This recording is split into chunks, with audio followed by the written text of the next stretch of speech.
Hey everybody, how's it going today? This look is actually a look that I did a couple weeks ago, I think. I posted an Instagram picture of it. Got a great response to it, so much interest in what I was wearing in different aspects of the look, and just something I really wanted to recreate for you because I wanted to talk about this IT Cosmetics Confidence in a Foundation, which I had been wearing. So I wrote down exactly to a T, even the eyebrow thing, like what I used in that look, and I'm going to be recreating it for you today, mixing in a little review on this. It kind of strikes me as like a special occasion type look. The coverage is really great. The staying power actually impressed me a ton, and just, you know, the eye look looks so finished, so glam, yet not really overdone. There is kind of a glam lash involved, but you're in control of how big you go with that in your own look. Got my hair up in my rollers. I'm shooting this on Mother's Day, and we're doing some special stuff, so I think it'll be a perfect look for a day like today. So I'm going to start out with my Supergoop Smooth and Poreless 100% Mineral Matte Sunscreen. It has an SPF 40 in it. Really trying to use mineral sunscreens these days with the pregnancy and all. And this one is really cool. It's just like a primer. I mean, it feels like a smoother version of Benefit's Professional. And it's kind of beigey in tone, but it just smooths right into the skin. You wouldn't know anything really about a color that it's carrying. It's so great because I already had my moisturizer and eye creams and everything on, and now the surface of my skin is so nice and smooth and even and ready for the makeup. But I'm also getting a good SPF in there, so I've been testing that one out quite a bit lately. Now from this moment on, everything in the look will be exactly as it was in that picture. So I use this Confidence in a Foundation from IT Cosmetics in the shade Light Beige. It's oil-free, it says long wear, weightless, full coverage, and it is a foundation that I think always, right after I apply it, it looks really pretty on the skin. It covers a ton. It doesn't look too terribly matte. This velvet matte finish I think is kind of accurate. Whatever they've got in there is taking the edge off of a fully dry, cakey matte look. This particular shade is actually like a hint light, I think you might notice as it goes on, but then our other steps are going to come in and it's all going to work out. I may pretty soon be moving to a shade that's just a little deeper than this, but for right now it's 125 Light Beige. Here's the biggest thing to know, and I'm really talking about this now because you need to know it before you pump it out. Don't use too much of this foundation because that is the thing. That's the kicker in the staying power.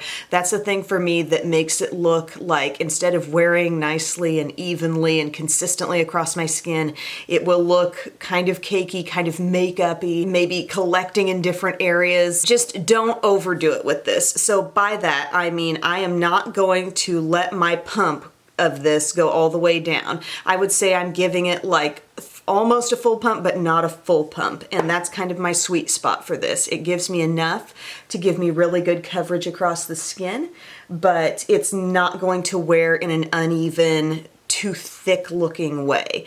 And it'll always look good right at the start. That's the crazy thing. Like even if I happen to want to throw 2 pumps on my skin, I bet it'd look all right when I first blend it in. But it's all about the wear and the staying power and the freshness on the skin. So just that much is golden for me. And I think about it the same way with that Hourglass foundation, you know, the amount used was really important. And they touted it kind of, you know, even in their PR materials. I think they said like use half a pump of this foundation. Well, IT Cosmetics hasn't really, I don't know, specified that so much, but it makes a big difference for me. But look at that coverage. Really nice, pretty coverage. Also, in kind of a funny comment that I really wanted to do something about and act on, somebody said, like, I live for seeing you someday, like, put on your foundation and bounce it in all over with a beauty blender, like, from your hand, like, put it on, not streak it across your face first, or, you know, with a brush, pick it up off your hand and then put it on. And I know, I'm sure I have done it that way at some point in time on my channel,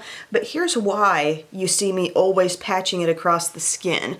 I use the most minimal amount of product when I do it that way. Like our hands are porous, and I mean, I guess I could find like a little makeup palette or just some flat surface to pump something out on. But if I'm going on my hand first and then onto my skin, I always end up needing more product because the hand is taking some away. And here here I know exactly what's being freshly laid down on the skin in my certain zones, and then my coverage ends up actually being the best, even though it might not be as satisfying to like watch me go whoop, whoop, whoop, whoop, or maybe it is for some people. But in most cases, unless I'm trying to test the buildability of a foundation, I'm not needing to go back for any more, which is great. So, okay, I'm really going around the nose, I'm patting in, I'm making sure like, okay, is there any excess in any zone here that's gonna wear funny?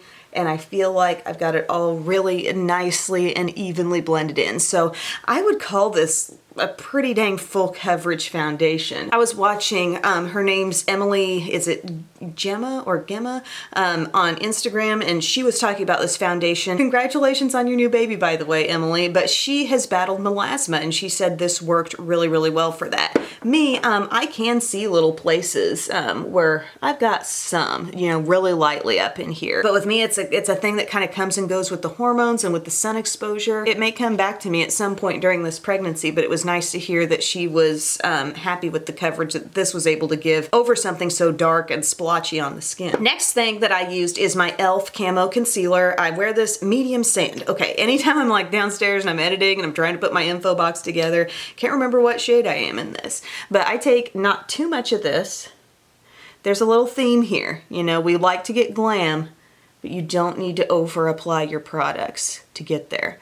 A little bit around the nose, a little bit in my magic spot there. It just brightens a little, and a little on the chin. The coverage on this concealer is so dang good. Like, it's pretty undeniable that this is doing amazing things. And I'm using a flat foundation brush here from Sigma.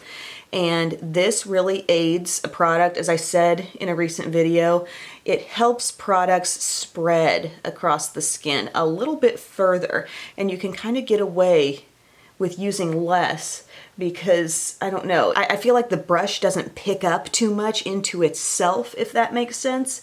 So it really is staying on the skin, and it's taking those small little dots and blending them over more easily over a wider surface area.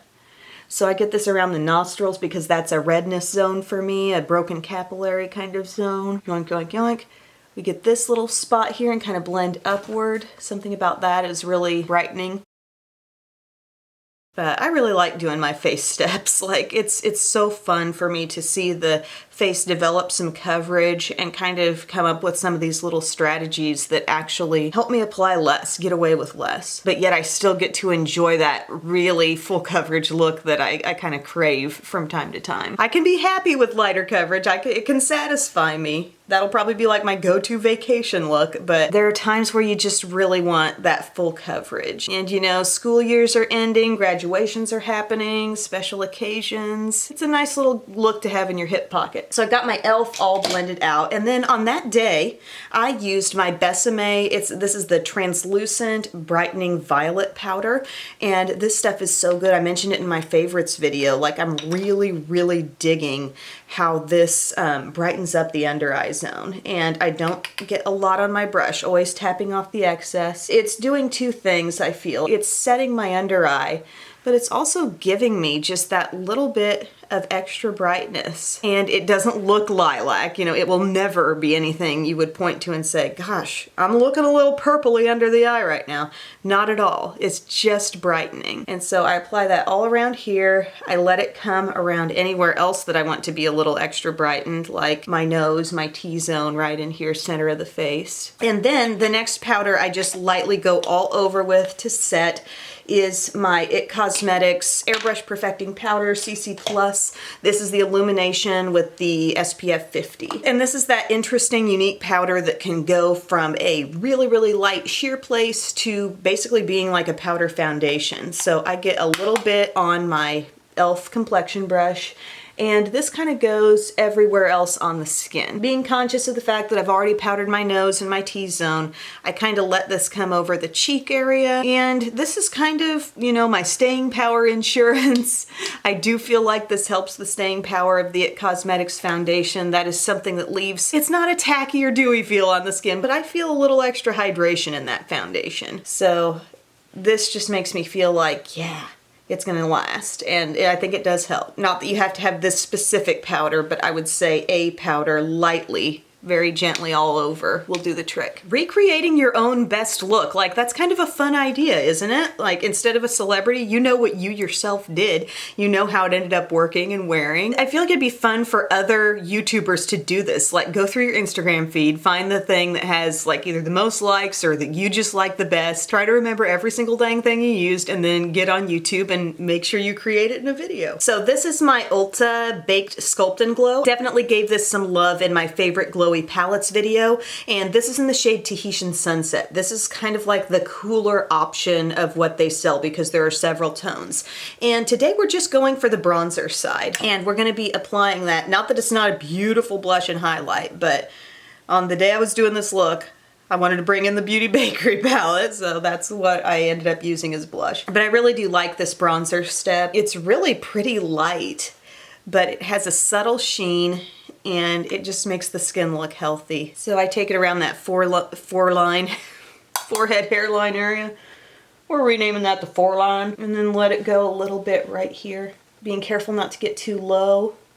This is a really pretty thing just as a bronzer in itself. Anymore, I kind of put something right there, a little in the hollow of the cheek to first put my brush there, concentrate it there, and then let it kind of come up and appear more on top of the cheek. You know what the great thing about makeup is? You have the opportunity every day to try something new. And if it doesn't work out for you, guess what? It's washable. You get to take it off and you get to not be fully committed to whatever you just did, and you can try something new the next day. The trial and error of it all is a beautiful thing because you can have trial and error, you know? You don't be scared to try something new because you think like, ugh, I don't want to screw it up. Well, so what? You could either start over today, or when you take it off at the end of the day, if it wasn't too big a deal, you can just do it different tomorrow. Just take your mental notes about what you liked best. Take a picture of a look and kind of look back on it and say, did I really like the way these products came together? Did I like the way they lasted? All right, so that's my bronzer step there. Pretty light, but pretty effective, wouldn't you have to say? Then we move over to the Beauty Bakery palette. This is my Cotton Candy Champagne palette. It looks like y'all sold this thing out on Ulta's website, so that's kind of cool, kind of exciting. I'm gonna do Stop and Smell the Rosé, which is right down here. It's a little plummy looking, but don't be scared of it. Just tap off the excess. And it's got this beautiful glow that you might not even be able to anticipate out of that shade. And just swirl it on the outer part of the apple of the cheek and then kind of let it rise up. Oh, that's so pretty. All the shades in here are just fantastic. And it's made me purchase another palette for Beauty Bakery, so that's exciting. These are glowy shades. When you see these, a lineup of these swatches, you would think, gosh, that looks so shimmery. But you see what I'm doing? I'm getting some on the brush, not too much, tapping off the excess, and then I'm buffing it into the skin. And what do we end up with? The most subtle glow that's not clinging onto pores, that's not clinging onto texture. You know, it's a subtle sheen. It's so wonderful in that sense. I feel like this whole tutorial is kind of a tutorial in control, you know, controlling your application a little bit. But then the next thing I did is I brought in my Milani highlighting palette. Talk about a palette that requires some control because it is very glowy. But I went to this shade on that day, the lightest one. Tap off your excess and give yourself that glow right on top of the cheekbone. I'm even gonna dust off now that I've got as much product as I want on my skin, dusting off the brush and then buffing over the product. We're getting detailed. We're getting nitty gritty with this. And you'll find when you do that, it's not looking like that metallic streak on the skin. Apply what you want, get the rest off the brush, buff. Let it come down to the cheeks. Let them get that juicy, healthy look. I will let a little come on the Cupid's bow and then dust over it. And now I know that this is a look that is set up to be full coverage and wear well on me the entire day. So now I'm gonna use my Farsali Rose Gold Skin Mist. Love this one. Beautiful scent. Not everybody's maybe into that like slightly orangey or just a cream scent, but I think it smells so good. It's Mother's Day, treat yourself. The eyebrow product I used that day, I thought the brows were looking pretty dang good, and it was this brow pencil from e.l.f. in the actual deep brown shade, which I think I kind of called it out the last time I was talking about it in a video. It's like, this looks darker than the shade I used to use, but it's actually really good in my brows. So I'm gonna start in my thicker zones, get some product laid down, and then I can, from that point, lighten my touch and get a little lighter look toward the inner part. American Idol's on tonight. Woohoo! I love it, but the thing I'm not loving is how they do an elimination on the day of. Anybody else not love that? Like, you gotta think that people who don't perform as early in the show get a disadvantage. And then, you know, you don't get that extra night of it because they're just cramming it into one night. I don't know. Still love the show and everything, but it changes the dynamic a little bit. And also, if you're not watching Queer Eye on Netflix, like, well, you're probably not crying as much every night as I do. Oh, so emotional. And let me know who out there is watching it and who has seen the episode on the two ladies from Kansas City who run the little barbecue joint, who got their whole business made over and themselves.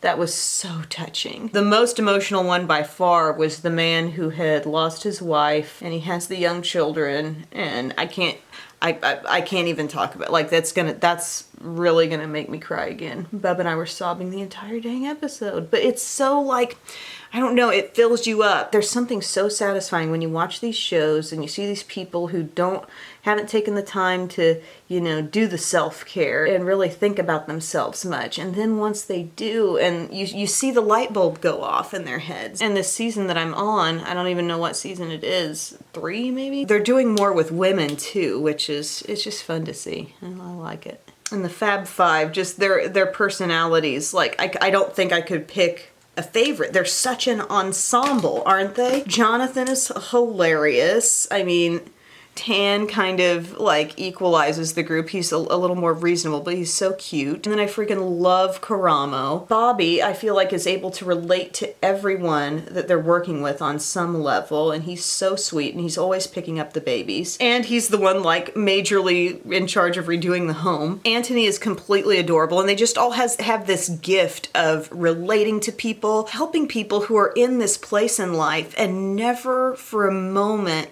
I think, making anybody feel bad about themselves. Like, oh no, this was the way I was, this was what I was doing. Like, they just have this gift of simply lifting them up, and in some cases making them laugh about the scenario, like keeping it light. It's so good. And when they reach that point in the show where the person is telling them like how much they helped, and it just fills your heart with actual joy. It's great. So I've got my brows on. Next up, we're just gonna prime the eyelids with the Milani eyeshadow primer, of course. I didn't write that down, but that just kind of goes without saying most days. It's one of my constants. But I will say one of the most satisfying parts tends to be when they're working with a real, like, super mountain man looking dude, and Jonathan gets a hold of him and gives him a really nice haircut and grooms the beard. Like, is that not the moment a lot of us are waiting for in the show? Like, it's great. It's so good. And I feel like Cupcake also likes to be in the room when we're watching it. She'll like watch with us. Okay, and then this is what I was wearing on my eyes. My Needs palette. And these shades in here, mainly my mattes. It was just a really simplified look. I was kind of thinking bridal, actually, because someone was saying, can you do a bridal look with your Needs palette? And I was sort of testing out an eye look that I thought might be appropriate for that on that day. So I go into Courage first, which is my bronzer contour shade. And this is what I'm using to set up the crease. And, you know, I could have easily used the other shades in this palette with my look today as well. You know, I've got the highlight, I've got the contour, I've got under eye setting powder. But on the day I did that look, I was just, you know, experimenting with some other products, obviously. But I love the way that color, with a little warmth, you know, naturally contours this part of the eye. Then above that, I go to Peace. If you haven't used this shade a lot in your Needs palette, think about using it as a really easy color to help you blend away from any of the darker shades that you put on. Like, it makes so much sense. See how I just made that transition a little more peachy and warm and kind of back into skin?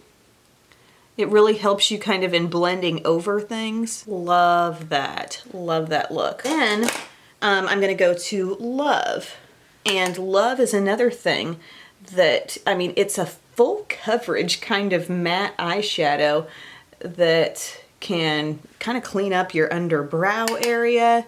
It can clean up not so flawless blending sometimes. It's just like a nice little answer to your prayers kind of shade. And next we're gonna stick with Love, but with a flat brush this time. Get some and dab it. See the coverage of this shade, really nice.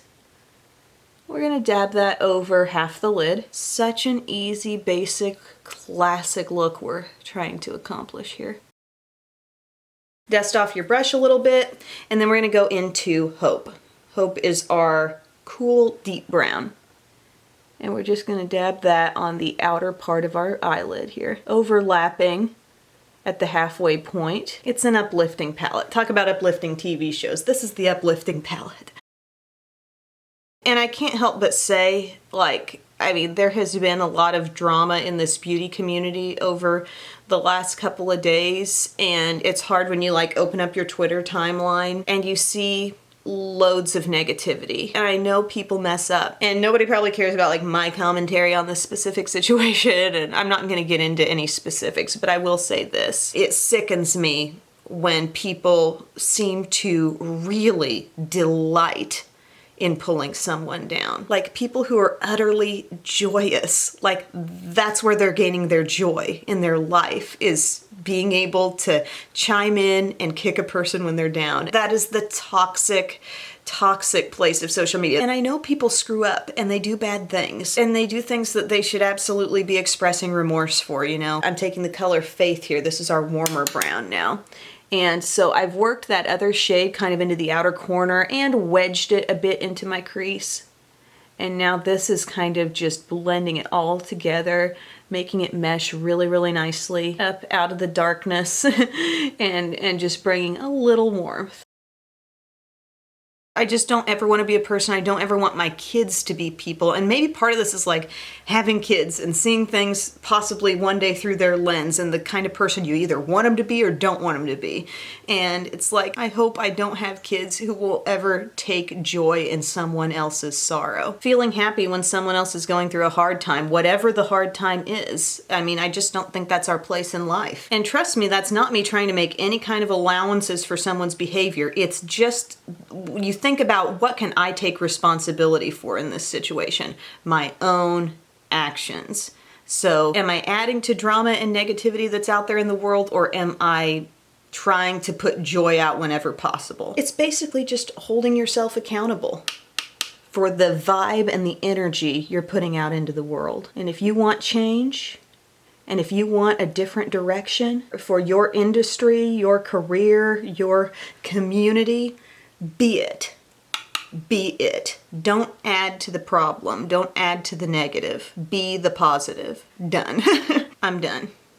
That's all. I'm smudging Hope, maybe you caught that, just the dark brown. And this is not a real heavy lower lash line look, but I'm starting it, you know, where you first put your brush is where the most product goes, so we're keeping that on the outside, and then just gently smudging inward whatever might be left on there. Nice and easy, no big deal. The whole eye look is kind of no big deal, you know? You're really just playing off of the natural contours of the eye, and you're bringing a little depth to the outside, glamming that up a little bit, adding some warmth if you want to. If you didn't even want to do that step, adding in the Faith shade, you wouldn't have to. I did do a light liner in the lower inner rim on this day, and I think this does help, especially if you're thinking maybe I'll be photographed or I'm just looking a little tired. This can really open up the eye a bit, and this is my Wet n Wild Ultimate Brow Highlighter. Stays in the inner rim better than darn near anything. And then for eyeliner, I've been using a lot of this Too Faced Better Than Sex Easy Glide Waterproof Liquid Liner. It's a brush tip applicator, and I'm kind of in love with the staying power of this look. So I'm going to easily and quickly take this across the upper lash line. And I'm going to wing it out a little bit too. We have liftoff. The one wing out here went a little bit heavier. I started overthinking and getting a little stressed, but it's a little much there. I think I can sort of correct it when we go in with our angled brush and a little bit more of our deep shadow. I'm actually going to use Passion, which is the deepest shadow here. and just let that help out our shape a little bit. Help that color come down to the lower lash line. Don't apply a ton of that shadow all over the lash line, just the outer corner, just enough to blend in with the blackness of the wing. And then I can thicken up this side. This is your adjusting step too, because this wing wasn't as thick. But by adding a little bit of that shadow, then they start to look more the same, I think.